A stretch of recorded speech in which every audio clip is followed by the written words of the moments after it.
February 1943, Tunisia. German Tiger tanks advance with a confidence bordering on arrogance. Until now, nothing the British have fielded has been able to reliably stop them. The Tiger's frontal armor, up to 100 mm of rolled steel, has shrugged off every Allied anti-tank weapon it has faced. The 2-pounder simply bounces. The 6-pounder struggles except at dangerously close range. Even the American 75 mm gun, powerful by earlier standards, is ineffective unless fired from point-blank distance. Tiger crews behave accordingly. They expose themselves, linger in the open, and press attacks that would have been suicidal in earlier campaigns. For the moment, they appear untouchable. Then the fighting at Hunts Gap changes everything. Over several days of savage combat, Tigers are stopped, damaged, and destroyed in ways that should not have been possible. Some are immobilized by mines. Others are battered into submission by concentrated artillery fire. Several are knocked out at ranges where British guns were never expected to penetrate. The losses are severe enough that German unit histories would later refer to the area as a Tiger graveyard. And among the chaos, British gunners unveil a weapon that looks almost absurd in scale. Its barrel is so long it seems impractical. Its carriage looks improvised, strained, and barely capable of handling the violent recoil it produces. This is the first battlefield appearance of the 17-pounder anti-tank gun. What makes this moment remarkable is not simply what the 17-pounder achieves in Tunisia, but when it was conceived. Development of the gun began not in response to the Tiger, but long before it even existed. In November 1940, more than 2 years before the first Tiger rolled off a German production line, British ordnance designers met in London to discuss a problem they knew was coming. Tank armor was getting thicker.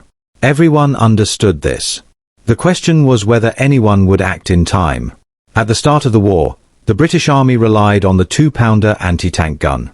In 1940 it was adequate, capable of penetrating roughly 40 mm of armor at 500 yards. But its limitations were already obvious. It lacked a high explosive round, struggled against sloped armor, and left little room for future growth. The 6-pounder, then still in development, promised improved performance, with penetration approaching 75 mm under ideal conditions. But even that would not be enough for long. British intelligence assessments painted a worrying picture. Reports suggested that Germany was already experimenting with heavy tanks carrying frontal armor in excess of 100 mm. Whether these estimates were accurate almost didn't matter. The trend was unmistakable. Armor thickness was increasing faster than gun performance. If that gap was not closed, British armored forces would soon find themselves hopelessly outmatched. Events in North Africa reinforced these fears. British tank crews discovered that German anti-tank guns could destroy their vehicles at ranges where British weapons were ineffective. The Matilda, once considered nearly invulnerable, was losing its advantage. The Crusaders 2-pounder was clearly inadequate. Even the new American-built Grants and Shermans arriving in theater carried 75 mm guns optimized for infantry support rather than tank killing. Against current German armor they struggled. Against future designs, they would be helpless. Recognizing this, the British Ordnance Committee took decisive action. On May 15, 1941, it formally authorized development of a new anti-tank gun with extraordinary performance requirements. The weapon would need to penetrate between 120 and 150 mm of armor at a range of 730 meters. This was far beyond anything then in service. The specification called for a 3-inch caliber gun firing a 17-pound projectile at unprecedented velocity. One seemingly bureaucratic decision would later prove crucial. In April 1941, the committee mandated that the gun be designed as a single system suitable for both towed anti-tank and tank-mounted use. At the time, this requirement complicated the design process. In retrospect, it made possible one of the most important armored conversions of the war, the Sherman Firefly. The technical challenge facing designers at the Royal Ordnance Factory, Woolwich, was immense. To achieve the required penetration, the projectile needed a muzzle velocity exceeding 900 meters per second, roughly 3 times the speed of sound. No existing British anti-tank gun operated anywhere near that level. Achieving such velocity demanded a barrel approximately 55 calibers long, stretching more than 4 meters, along with a breech capable of withstanding chamber pressures that would tear lesser weapons apart. Recoil was another critical problem. The forces generated by firing such a powerful round threatened to destroy any conventional mounting. Absorbing that energy safely would require a carriage far stronger than anything currently in production. Every component, from the rifling to the recoil cylinders, had to be redesigned. Despite these challenges, prototypes were ready for testing by early 1942. The results were startling. The gun exceeded its design goals, achieving a muzzle velocity approaching 900 meters per second and delivering penetration figures that rendered existing anti-tank weapons obsolete overnight. On May 1, 1942, the weapon was officially approved for service as the Ordnance Quick-Firing 17-pounder. Approval, however, did not mean readiness. The most serious obstacle remained unresolved: the carriage. The massive split-trail carriage required to safely handle the gun's recoil proved extraordinarily difficult to manufacture. Production lagged far behind schedule. As months passed, the gun existed largely on paper while the battlefield situation deteriorated. By autumn 1942, British intelligence confirmed that Tiger tanks were already appearing in North Africa. The very threat the 17-pounder had been designed to counter had arrived early. British forces urgently needed the gun, but the proper carriages simply did not exist in sufficient numbers. Waiting was not an option. The solution was pure wartime improvisation. Engineers mounted the 17-pounder barrel onto the carriage of the 25-pounder field gun, creating a hybrid weapon officially designated the 17-pounder on 25-pounder carriage, but universally known by its nickname, Pheasant. The 25-pounder's box-trail carriage had never been designed to handle such extreme recoil. Every shot pushed the system to its mechanical limits. Yet, remarkably, it worked. The first 100 of these improvised guns were rushed to North Africa before proper carriages were available. British commanders knowingly sent a weapon to war mounted on equipment that might shake itself apart under sustained fire. It was a calculated gamble born of necessity. In the deserts of Tunisia, that gamble would soon be tested against Germany's most feared tank. March 1943, southern Tunisia. The improvised 17-pounders arrive at the front just in time. Mounted on 25-pounder carriages never designed to absorb such violence, the guns look ungainly and overstressed. British crews know they are firing a weapon pushed to the edge of its mechanical limits. Every shot sends shockwaves through the carriage. Bolts loosen. Metal flexes. But when the shells strike German armor, the results are unmistakable. For the first time, Tigers are no longer immune. The true trial comes on March 6 at Medenine. Field Marshal Erwin Rommel launches what will become his final offensive in North Africa. The attack is ambitious, involving roughly 150 German tanks and assault guns advancing against prepared British defenses. What Rommel does not fully appreciate is how deeply the British have learned from earlier defeats. Nearly 470 anti-tank guns are waiting, carefully dug in, overlapping their fields of fire. Among them are the first operational 17-pounders. As the German armor advances, it runs headlong into a wall of fire. Mines halt vehicles and channel movement. Artillery crashes down with crushing effect. When Tigers finally come into view, British gunners engage at ranges that would previously have been futile. This time, shells do not bounce. Hits strike with devastating force. Tigers are penetrated, immobilized, or abandoned by shaken crews. The attack collapses. Rommel withdraws, and with it ends any realistic Axis hope of regaining the initiative in North Africa. Captured German vehicles confirm what the battlefield has already proven. British testing of knocked-out Tigers shows that the 17-pounder can penetrate Tiger frontal armor at practical combat ranges. Even when penetration does not occur, the sheer kinetic energy of the round causes catastrophic internal damage. Spalling turns the interior of the tank into a lethal storm of metal fragments. For the first time, Tiger crews must fear being hit from the front. With the arrival of proper split-trail carriages later in 1943, the improvised Pheasant guns are gradually withdrawn from frontline use. Their job, however, is already done. They have proven the concept under combat conditions and validated the gun's extraordinary performance. By the time Allied forces land in Sicily in July 1943, the 17-pounder is a mature, respected weapon. Its technical characteristics explain why. The gun fires a 7.7 kilogram armor-piercing projectile from a barrel over 4 meters long. Muzzle velocity approaches 900 meters per second. At 500 meters, standard APC-BC ammunition can penetrate approximately 160 millimeters of rolled homogeneous armor. At 1,000 meters, penetration remains around 150 millimeters. These figures place every German tank in service, Panzer IV, Panther, and Tiger, well within lethal range. Yet the most dramatic leap in performance comes with the development of a revolutionary ammunition type, armor-piercing discarding sabot, or APDS. British researchers at the Armament Research Department refine an idea first explored by the French before the war. Instead of firing a full-caliber projectile, APDS uses a small, dense tungsten carbide penetrator held in place by a lightweight sabot. Once the round leaves the barrel, the sabot falls away, allowing the penetrator to continue toward the target at extreme velocity. The advantages are enormous. The APDS penetrator weighs roughly 3.5 kilograms, less than half the weight of a standard round. This reduced mass allows muzzle velocity to reach over 1,200 meters per second. Penetration figures are unprecedented. At 500 meters, APDS can defeat more than 250 millimeters of armor. Even at 1,000 meters, penetration remains far beyond what any German tank can withstand. On paper, APDS appears to make German heavy armor obsolete overnight. In practice, the ammunition has serious drawbacks. Accuracy suffers due to poor sabot separation, and dispersion increases significantly at longer ranges. Ammunition supply is also limited. Tungsten is scarce, and production never meets demand. As a result, APDS is issued sparingly and reserved for critical targets. Most crews continue to rely primarily on APCBC rounds for routine engagements. Even so, the psychological impact is immense. British tankers and anti-tank gunners know they finally possess a weapon capable of killing anything they encounter. Confidence returns. Tactics evolve.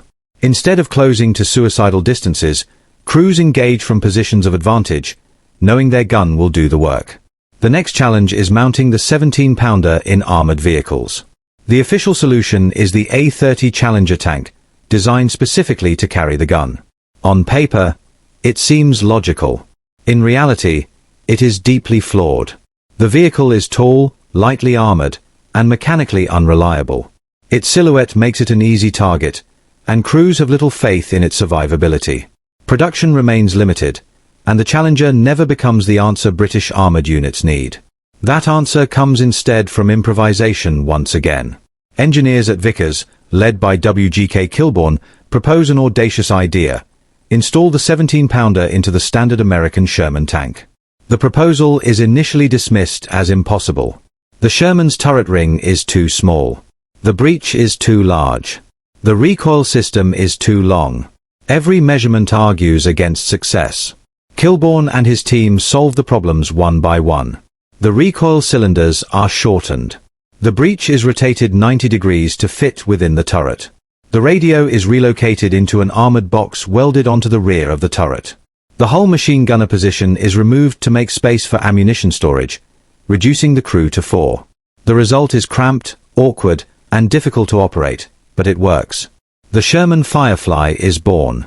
By the spring of 1944, Fireflies are entering service in growing numbers. Each British armoured troop typically receives one Firefly for every 3 standard Shermans. The long barrel is unmistakable, immediately identifying the tank as a high-value threat. German crews quickly learn to recognize it, and veteran accounts suggest Fireflies become priority targets whenever possible. British crews respond with ingenuity.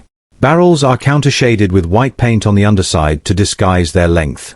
Fake muzzle brakes are added midway down the barrel to make it resemble the shorter 75mm gun.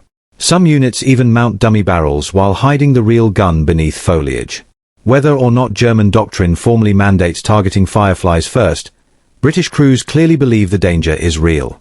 By the time Allied forces land in Normandy in June 1944, the 17-pounder is no longer an experiment or an emergency measure.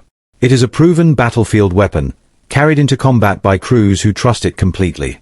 In the hedgerows of France, the gun will face its ultimate test against Germany's best armored formations, and redefine the balance of armored warfare in the West. June 1944, Normandy. The Allied landings succeed, but once the fighting moves inland, British and Canadian armored units encounter the true test of the campaign. The bocage, tight hedgerows, sunken lanes, and short sight lines favors the defender. German panzer divisions, including elite Waffen-SS formations, counterattack aggressively. Panthers and Tigers appear in increasing numbers. In this terrain, raw armor and firepower matter more than speed or maneuver. It is here that the 17-pounder earns its reputation. The Sherman Firefly becomes the most important British tank of the campaign. Issued sparingly, usually one per troop, it is not meant to replace standard Shermans, but to support them. Its role is simple and deadly. Kill German heavy armor so the rest of the troop can operate. German crews quickly learn that the long-barreled Sherman is the real threat. Veteran accounts consistently state that Fireflies were engaged as priority targets whenever identified. British crews adapt accordingly. Firefly commanders learn that survival depends on movement and concealment. The rule becomes instinctive: shoot and move. Fireflies rarely fire twice from the same position. Their distinctive silhouette draws return fire almost immediately. The gun's power is unmatched, but its visibility is a constant danger. On June 9, 1944, near Normandy, the threat becomes unmistakable. Lieutenant G.K. Henry's Firefly engages a force of Panthers from the 12th SS Panzer Division. The German attack should have overwhelmed the British position. Instead, Trooper Chapman, Henry's gunner, destroys 5 Panthers with just 6 rounds. The German assault collapses. 7 of the 12 Panthers committed are knocked out. 1 gun has stopped an armored attack. 5 days later, near Lingevres, Sergeant Harris of the 40th 70th Dragoon Guards demonstrates the tactical flexibility the Firefly allows. Engaging Panthers near Tilly-sur-Seulles, Harris repeatedly changes position between shots, avoiding return fire while destroying 5 German tanks. His actions are later documented by the Imperial War Museum. These are not isolated incidents. They reflect a pattern repeated across Normandy. The most famous engagement occurs on August 8, 1944, during Operation Totalize. Near Saint-Aignan-de-Cremesnil, a Firefly of the 1st Northamptonshire Yeomanry, named Velika Luki, spots German Tigers advancing along Route National 158. The gunner, Trooper Joe Eakins, opens fire. In approximately 12 minutes, he destroys 3 Tiger tanks and a Panzer IV. The regimental war diary records the turret numbers of the destroyed Tigers: 312, 007, and 314. Tank 007 is widely accepted by historians as belonging to Michael Wittmann, Germany's most famous tank ace. Wittmann had built his reputation on the invincibility of the Tiger, destroying British armor at Villers-Bocage with near impunity. 2 months later, he is killed by a gun designed before his tank even existed. The symbolism is hard to ignore. The hunter has become the hunted. Beyond the Firefly, the 17-pounder appears on other platforms, each reflecting British tactical thinking. The Archer tank destroyer mounts the gun facing rearward on a Valentine chassis. The layout looks absurd, but it serves a purpose. After firing, the Archer can immediately withdraw at speed without turning around.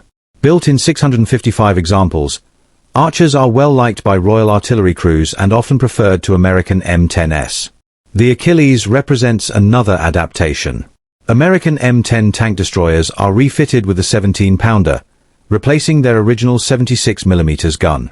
Around 1,100 are converted. This makes the Achilles the second most numerous armored vehicle to carry the gun, after the Firefly. Comparative trials explain why the 17-pounder inspires such confidence. Against the American 76mm M1 gun, the British weapon penetrates roughly 118mm of armor at 1,000 yards, compared to about 89mm for the American gun. Against the German 88mm kilowatt K36, the Tiger's own weapon, the 17-pounder actually penetrates more armor at comparable ranges. British crews facing Tigers often carry a gun more powerful than the Tiger itself. Soviet evaluators test the 17-pounder at Gorokovets Proving Ground and conclude that its performance matches their own 100mm BS-3 anti-tank gun. This is significant praise from an army with immense experience fighting German armor on the Eastern Front. The weapon is not without flaws. APDS ammunition suffers from poor accuracy due to inconsistent sabot separation. Field modifications to muzzle brakes improve performance, but dispersion remains an issue throughout the war.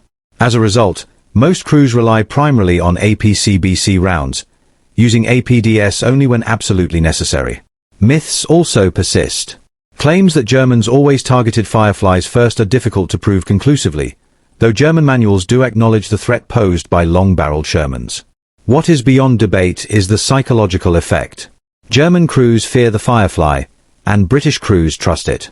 By war's end, approximately 15,000 17-pounders are produced in all variants.